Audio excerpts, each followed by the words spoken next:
Hello friends, welcome back to our channel job in Odisha. आज आपण मानक पई आउ गोटे बढ़िया नुआ जॉब पोस्ट नहीं के आसी जोटा कि हमर bank of Baroda local bank officer required 2025 विषय रे रही जो थे आपण मानक वैकेंसीज रही एई वर्ष पई 2000 प्लस वैकेंसीज।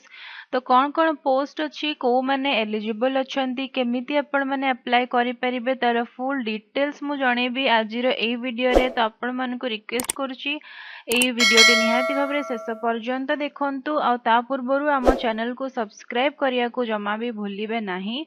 तो फ्रेंड्स स्टार्ट करिबा आजिर हमर एई वीडियो। तो फ्रेंड्स आपण माने एठी देखि पारुथिबे वैकेंसीज टी रिलीज हेछि ओडिशा गवर्नमेंट तरफ रु जोटा कि हमर bank of Baroda local bank officer LBO जोड़ा को कुहा जाए। आउ पोस्ट रही 2500 पोस्ट रही एई वर्ष पई। तो को माने एलिजिबल अछंती आसंतु मु आपण मन को जणै दोची।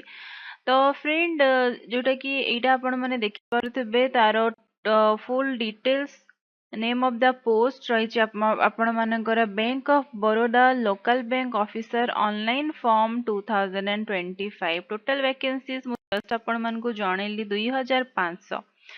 तो फ्रेंड फीचर देखंतु डिटेल्स देखंतु नंबर ऑफ वैकेंसीज आपण माने देखि पारुथिबे 2500 रही। पोस्ट नेम रही local bank officer LBO junior management grade scale 1 JMG/S1।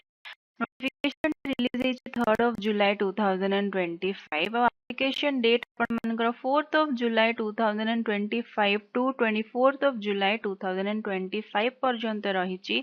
तो जदि आपण माने अप्लाई करिया पय चाहूचंती एप्लीकेशन डेट ऑलरेडी स्टार्ट हो जाइछि। आपण माने एबे भी चाहिले अप्लाई करि परिबे। लास्ट डेट तार रही 24th of July 2025।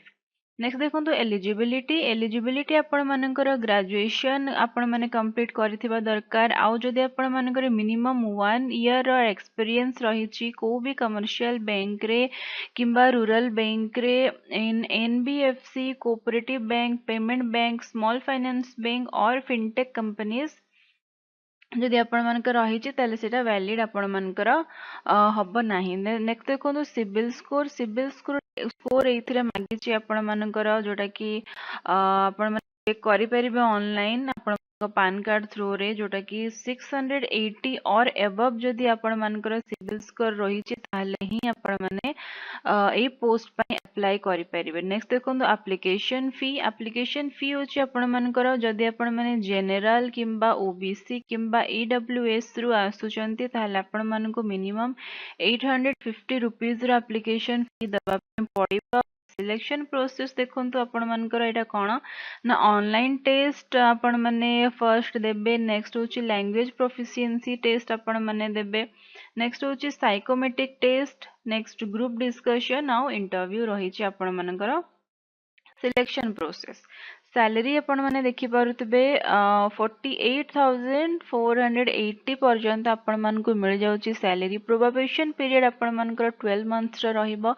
Job location आपण माने जो स्टेट रे अप्लाई करथिबे से स्टेट रे जो जोठी आपण मानकर वैकेंसीज थिबो सेही जगह रे आपण मानकर पोस्टिंग हे जिवो। तो फ्रेंड एटा थिला फुल डिटेल प्रोसेस जोडा कि म आपण मान को जणे देली। ऑनलाइन लिंक देखंतु आपण माने पाई परिबे हम डिस्क्रिप्शन रु एटी देखि पारथिबे। न्यू रजिस्ट्रेशन किबा लॉगिन जदि आपण माने आगु एई प्लेटफॉर्म रे अवेलेबल अछंती ताले आपण माने एथिरे करि पारि। तो फ्रेंड एथिला आजिरो हमर job notification of Baroda LBO और रही।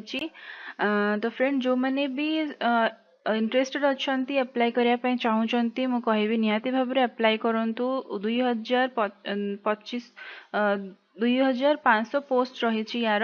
तो आउ जदि आपण मानकर सिविल स्कोर भल रही ताले मैक्सिमम चांसेस अच्छी कि आपण माने क्वालिफाई हे जिवे। तो फ्रेंड वीडियो शेष पर्यंत देखिथिबारु आपण मानकर बहुत बहुत धन्यवाद। आ जदि आपण माने एई टाइप रो जॉब नोटिफिकेशन गवर्नमेंट रो पाया पय चाहूचंती ताले हम चैनल को सब्सक्राइब निहाती भाबरे करंतु। आउ साइड रे थिबा बेल आइकन को मध्य प्रेस करिया पय जमा भी भूलिबे नाही ताले आपण मानकु मिली परिबो एई टाइप रो नोटिफिकेशन सबुटु फर्स्ट हम चैनल रो।